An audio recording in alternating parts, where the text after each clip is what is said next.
Hello, BookTube. This is Alan. I'm here with a book haul. It's not a book haul. Things I bought online and things I bought in the charity shops or thrift stores. The governor of Texas has issued a phase 2, which means that restaurants are now at 50% capacity and that gyms are open, bars are open, but churches are not. That's one thing that President Trump said, that get the Trump churches open. You open the liquor stores, why not churches? And churches can meet in a Walmart store. And anyway, the first time they had a phase 1. Let me back up. Governor of Texas was probably one of the only governors to say that. It might have been other governors of states who said that who left it up, who left everything up to the counties to decide whether or not you want to be open or closed down. In Texas, there's from Beaumont, which is down south, close to Louisiana, and if you go from Beaumont to El Paso, that's over 8,000 miles. Almost 90,000 miles farthest west. So right to the border of Mexico. So instead of having a total lockdown of the entire state, he left it up to the counties, which is a great idea because some counties would have 0 COVID-19 cases and other counties might have 200. So in a major city where I live in Dallas, they had a lockdown of everything. So there was nothing open. So the governor offered phase 1, which is the 25% capacity. But you still have to wear a mask. And so the first thing I did when everything was open, including the thrift stores, I went and bought books instead of getting a haircut. And so I picked up this book here, Carl Sagan, The Demon Haunted World. I never read any Carl Sagan. I remember his TV series based on his book. Can't even remember which one it is. And this is a very nice edition. And it's published by Random House. And, excuse me. Cosmos was the name of this. And this came out in, 1995. And this is a very nice condition. And he states in the here it says, "Are we on the brink of a new dark age of rationality and superstition?" And then stern, brilliant, argued book, international respected scientist Carl Sagan shows how scientific thinking is necessary to safeguard our democratic institutions and our technical civilization. Yeah, I'm going to get into this probably this weekend. The next one I got is through online purchase. I have several Robert Alter commentaries. I have one on Genesis, one on Psalms, one on together Job, Ecclesiastes, and Proverbs. And Robert Alter takes his translation with commentary, takes the Hebrew Bible. Matthew Mayberry's book club has the 2 big volume set of the Hebrew Bible that Robert Alter came out with last year. I still haven't got that one. I probably just need to buy those 2. And this is Strong as Death and Love. This is the commentaries on Song of Song, Ruth, Esther, and the book of Jonah, and the book of Daniel.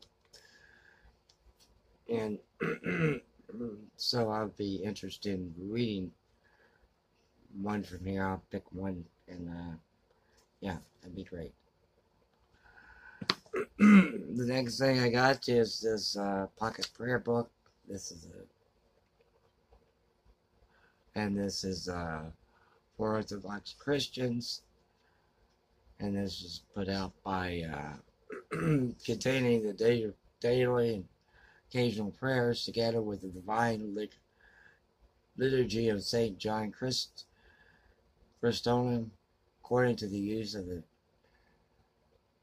Antiochian Orthodox Christian Archdiocese of North America, Englewood, New Jersey, copyright 1956, and the 15th printing is 2019.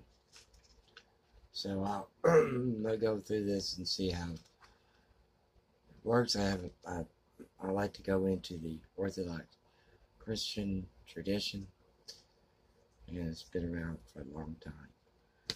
The next one I got, and I had to order this from I read it, the copy online. I reviewed it, and it's in my Goodreads page, and I liked it so much that I went and purchased it from the UK. It is, I think it's out here in the United States. I'm not sure. It was supposed to be out. Let me check the schedule.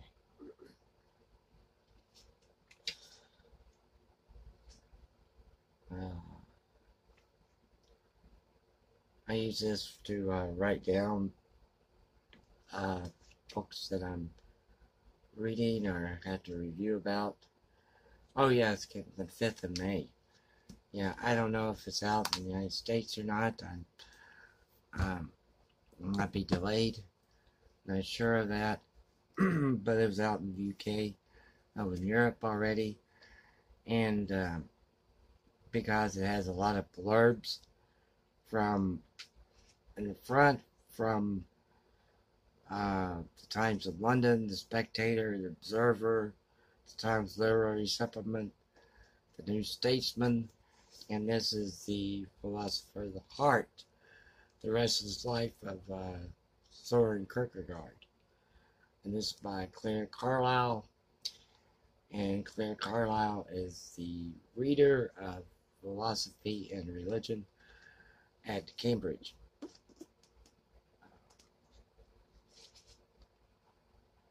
And this one has fully illustrated.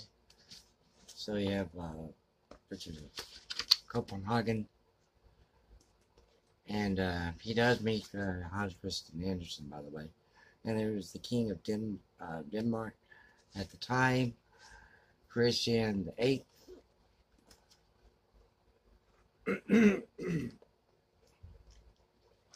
And there is the Church of the Lady in Copenhagen, the church that Soren Kierkegaard went to as a young boy and preached from the sermons. And this is the famous statue of Jesus, and in which the author talks about in here. So yeah, this is very well, and a lot of the notes in here, very well researched, and excuse me,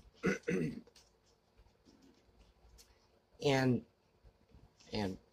let me read you just a small introduction here, if I can. Never before has he moved so quickly, and yet he was sitting quite still, not uncomfortably, resting even in the marvelous armchair. The fields of flying past, still the brightest green of springtime. There is no divine wind in his sails, hastening his journey. There is a new kind of miracle, an alchemical fusion of steam and steel, ambition, and putting railways straight through Christendom. And that's basically what Kierkegaard does in this book, because he felt that the church in Copenhagen was just sort of going through the motions, so to speak. And here's a passage I read. Through June, July, and August, he published 9 issues of The Moment, each pamphlet a collection of articles seeking to dispel the enormous illusion of contemporary Christianity. All religion is which there is. Any truth aims at a person's total transformation, he argued, which meant not just inward change, but a new relationship to the world.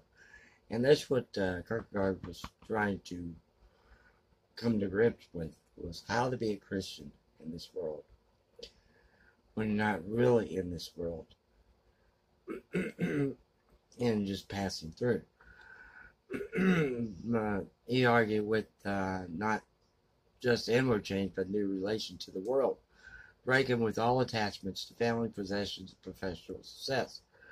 The Apostle Paul, he pointed out, was not married, had no official position, earned no money from his spiritual labor, yet instead of teaching this hard, narrow path, the pastors of Christendom offered to glue families together more and more egotistically and to arrange beautiful, glorious family festivals, for example, baptism and confirmation, which compared with, for example, let me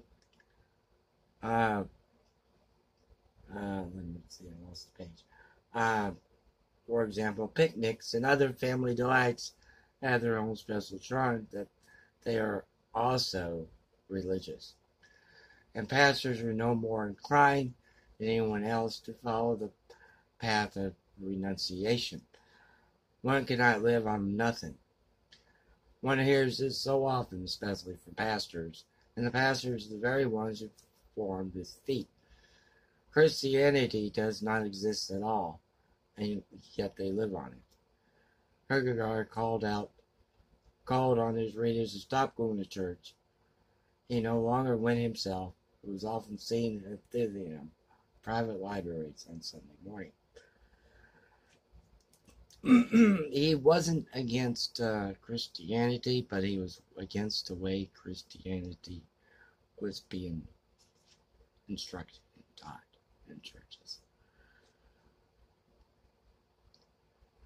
And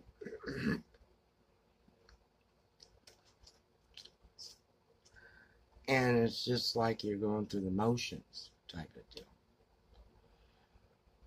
That, Jesus will save me, that salvation is great, that all you have to do is believe, and that's it. And you go to church and follow the steps or whatever, and you're going to go to heaven. It doesn't matter how you live in this world, and that is what Kierkegaard in this book is trying to say. Yes, it does matter. It's an excellent book, and so I'm going to have to say this, probably reread it, because it's so good, and then I never reread books. Well, thank you very much for watching BookTube. Have a good evening.